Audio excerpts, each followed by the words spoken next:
CEO of FounderFuego. We are so excited to come to you live here with our FounderFuego Podcast.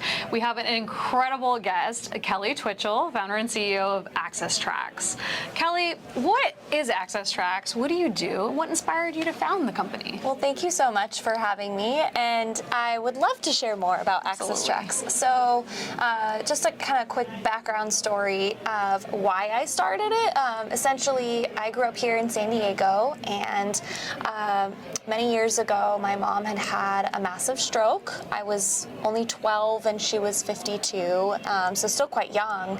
And that is what really thrust, our family into understanding what is it to have a person in your family with a disability. Mm-hmm. So I started to see things a lot differently around me and around my mom and how it affected us. And many years later, that's what inspired me to become an occupational therapist. Okay. So you're helping people, kind of rehab, right? Exactly. And get back into the workplace. Yeah. So after the stroke, my mom went through a lot of rehabilitation between occupational therapy, physical therapy, speech therapy, all of it. And years later, I went to San Diego State University for my undergrad. Nice. I'm also a fellow Aztec. Go Aztecs.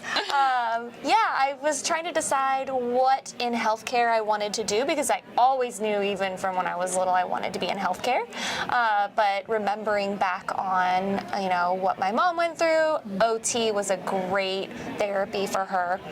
So I wanted to become an OT, and that is where my journey to becoming an entrepreneur started, is when I was in grad school. So essentially, there was a school project my second year into the program, and it was challenging us to create something to help people with disabilities. Very broad. You could use your creativity and your passion. And my professor was a surfer, and she said, "Hey, can any of the student groups help the local adaptive surfers here in Southern California be able to cross the sand in their wheelchairs, because currently they can't do that, right? Wheels and sand don't mix. Right. So how can we create something to help accomplish that goal?" And a classmate and I ended up making stuff out of materials from Home Depot to create a portable pathway. Wow. So that the individuals could stay in their own wheelchair or other mobility device, and then use the pathway to cross the sand to get to the ocean. Yeah, so a school project turned into, wow, this is really helping people. And the individuals who were testing out our prototype said, this really does, make a difference, and they want more of it. Incredible. Yeah. So and this is from materials from a hardware store, basically. And you're like, okay, we're going to figure this out, because it's a problem we got to solve, right? Absolutely. Incredible. And you weren't necessarily in an entrepreneurship program at San Diego State. No. You were in a field of study where you realize, hey, I recognize there's a problem. And that's how a lot of entrepreneurs start, right? You recognize a problem. How do we solve it? And how do we solve it together as a community? But how do you kind of use that innovation piece, put on your innovation cap, and what an incredible story. Thank you. Yeah, it was. And then how did that go from, a couple of pieces of, whatever from, a hardware store to a viable product that is now commercialized throughout the market? Yeah, that was definitely more than just what I could say in a couple sentences. That's for a couple years. I'm sure. Right? A couple years of innovation work, right? Actually, so what we ended up doing was we applied for some grant funding, because prototyping can be expensive for a physical product, especially one that is quite large, like a pathway, right? So we ended up getting some funding to help with that. We found a local manufacturer in San Diego. Incredible. Yeah, and we worked on materials and the sizing and the shape, and true, we didn't have a business degree, we didn't have an engineering degree, but we had that passion and that creativity, and more than anything else, we had the feedback and the buy-in of the people that we were trying to help solve a problem alongside.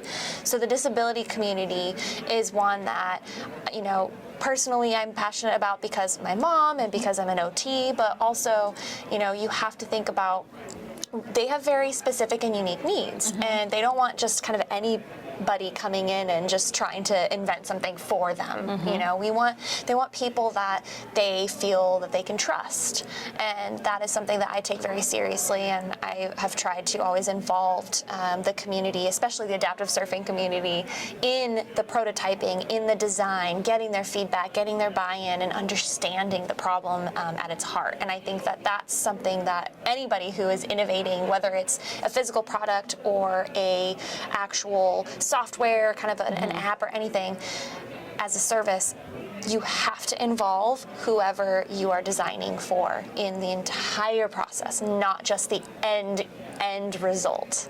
So that's the key, right? So if you have an innovation you want to, keep advancing, is to figure out like who is your target customer and bring them alongside you, right? In this case, you said that was mission critical as far as this product really getting from kind of a prototype stage to commercialized and being out in the market. So I think that inclusion piece is so important, something that we at FounderFuego are constantly kind of bringing to people's attention, right? Like, hey, who's missing at the table, right? It's the who's missing part, and then how can we include everybody who isn't there, who can then help inform and make sure the product's going to be that much stronger and that much better, and that much better from not only a user standpoint but also better for the market, right? Absolutely. Incredible. Like 1000% agree with that. And it was an exciting process. It was a puzzle. It was challenging. Again, no business degree, no engineering, no supply chain, no marketing, no sales experience, right? But you just kind of look at your life experience. And one thing that I'll kind of talk about as well tonight is, what is your superpower? Like, what can you do that somebody else with all those degrees even can't do?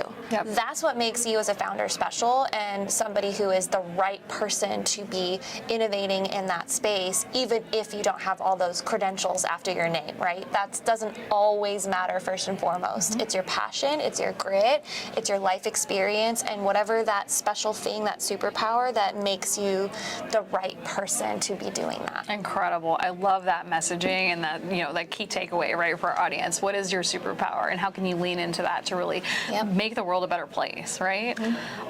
You also happen to mention, I feel like you've made your biggest first sale recently. Do you want to talk about that briefly? Sure. How exciting. Can we all just give a round of applause at home for that? That is incredible. A huge feeling, right, after starting this company. And so tell us a little bit more about that. Yeah, so just about a week ago, there's a nonprofit in Ireland that we've worked with in the past, and we'd stayed in touch, and a couple months ago they were mentioning they were working towards getting a grant so that they could purchase more of our product, and they got the grant. So, incredible. Yeah. Oh my gosh.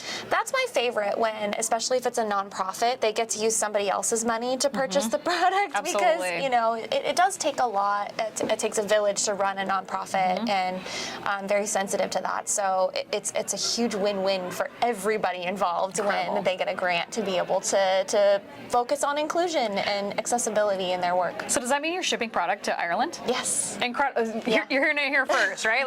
This product, Access Trax, is going all over the world, okay? So I'm guessing that might be one of our key takeaways for our audience of how they can get involved. Perhaps they might be running an event that might need something like Access Trax. Or what are kind of some things that our listeners could take away as far as how can they get involved? How can they support, this community, right? To feel more included, and also, again, how can they get involved and support Access Trax? Yeah, I would say for anyone wanting to be involved that's, locally in San Diego, we like to give back to the community, so we do host alongside other local partners, different events throughout the year.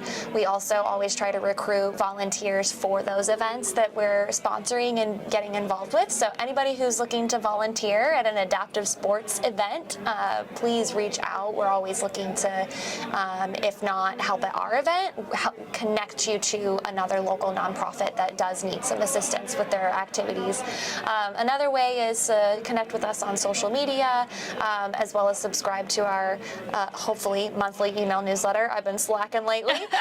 Hey, we know with Founder Fuel, it's tough to keep up on, right? I totally get it. We feel you there. I love writing them. I love it. Yes. Just takes some time. For sure. Yeah, those are great ways to get involved. Excellent. Well, thank you so much, Kelly. It was a pleasure having you as a guest. We're so appreciative of all the work that you do. And we're excited to hear you on the panel tonight. Great. Looking forward to it. Thank you so much.